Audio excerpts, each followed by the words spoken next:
My instant death ability episode 11, the previous to last episode, and as we got closer to the end, I expected the episodes to get a little bit more chaotic, and this episode will show that because this episode was not necessarily all over the place because it did what it wanted to do, but it had a lot of things going on. It had a lot of fights, a lot of surprises, and of course a lot of deaths because at this point in time, you should expect someone to die. And surprise, in this episode, not only one, but there were so many people dying that I lost the count. But yeah, the episode started where the last episode left off, which is basically them about to kill each other. Because if we remember in the last episode that Sage Sion said that they had to kill each other now because everything was going too well according to her. So yeah, in this episode we see that. We see chaos all over the place because now everybody is going against each other. You see even friends fighting against each other. And yeah, the episode was very entertaining because of that, because at each given moment you had something happening. So yeah, throughout the whole episode you were never looking away, you were never, bored, because again, this episode was filled with a lot of action. So in that aspect, the episode was very good. And yeah, we see how now they are killing each other, but not necessarily everyone agrees to this because we see different strategies throughout the whole episode. We see that some people are handling some way and some people are handling in another way. For example, a couple of people,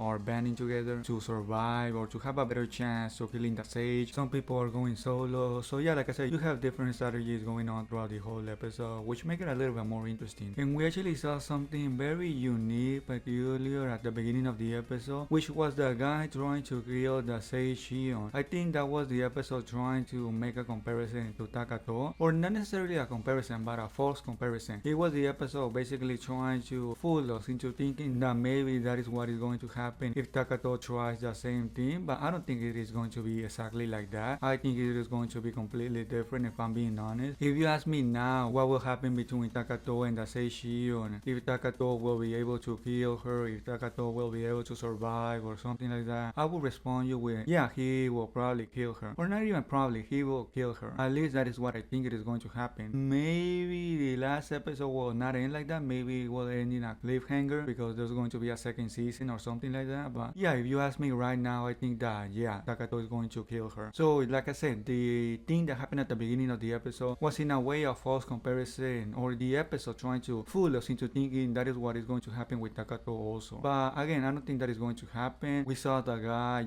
trying to kill her. And yeah, we have to remember that the guy has a similar power to Takatou, although probably less powerful, or not even less powerful, not even comparable at all. So yeah, we see how the Sage Sion basically kills him very easily. She mentioned something very interesting, which is that she gonna die. I mean, she didn't mention that outright, but she said that she revives herself very quickly, so in a way she gonna die. She mentioned also something about leveling up. I don't know what is that all about, but I'm wondering if that will actually, work against Takatou. I'm wondering if her reviving herself very fast, very quickly is actually possible against Takatou, because in a way the power that the other guy used is similar to Takatou's. I mean, he was actually, killing her. It actually showed the Sage Sion dying, but because, the Sage Sion can revive very quickly, well, it was not working basically. It is definitely interesting because now it gives us something to expect, something to speculate when having the fight between Takatou and, the Sage Sion. It is not going to be something, that is just going to happen and just that. There was also a little small detail mentioned in the episode that I think a lot of people,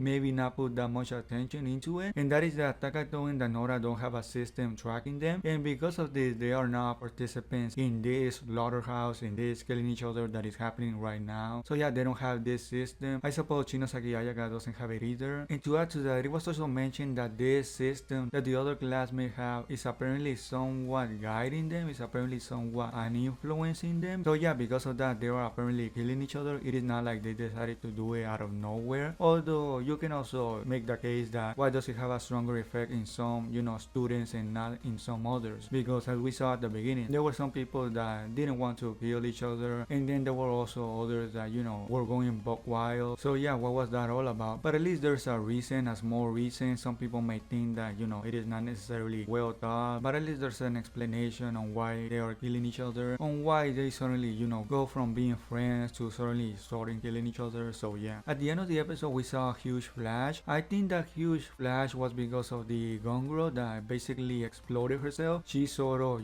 activated a nuke, because we have to remember that she was fighting Chinosaki Ayaka and she was about to die. So I think she kind of, made a sacrifice or a self-exploding bomb or something like that. But yeah, that was pretty much everything that happened in the episode. A pretty exciting episode, a lot of action, a lot of things happening here and there, and like I said, overall a pretty enjoyable episode. And if you don't want to miss any episode reviews, please subscribe to the channel. Also, if you enjoyed the video, please give it a thumbs up. And yeah, that will be everything by me, and I guess I'll see you all in the next episode review.